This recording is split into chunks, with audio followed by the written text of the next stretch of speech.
చికెన్తో ఏం చేసిన హిట్టే. ఈరోజైతే చికెన్ పాప్కార్న్ చేద్దాం, అది కూడా మంచి క్రంచీగా. నేను హాఫ్ కేజీ బోన్లెస్ చికెన్ తీసుకున్నాను.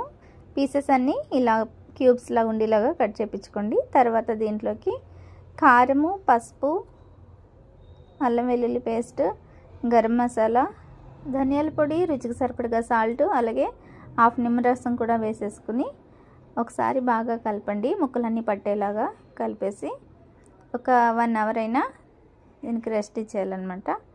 మంచిగా సైడ్కి పెట్టేసుకోండి, మూత పెట్టేసి. ఒక ప్లేట్ తీసుకుని కోటింగ్ కోసం దీంట్లోకి హాఫ్ కప్పు కార్న్ఫ్లోర్, 1 కప్పు మైదా వేసుకుని దీంట్లోకి కొంచెం కారం, ధనియాల పొడి, గరం మసాలా, అలాగే కొంచెం సాల్ట్ కూడా వేసుకుని ఈ పిండి అంతా మంచిగా కలుపుకోండి. ఈ మ్యారినేట్ చేసిన ముక్కలు ఉన్నాయి కదా, ఇవన్నీ కూడా ఒకసారి కోట్ చేసేసి తర్వాత ఇలాగా కూల్ వాటర్లో ఒకసారి డిప్ చేసేసి వెంటనే తీసేసి మళ్ళీ రెండోసారి కూడా కోట్ చేయాలండి.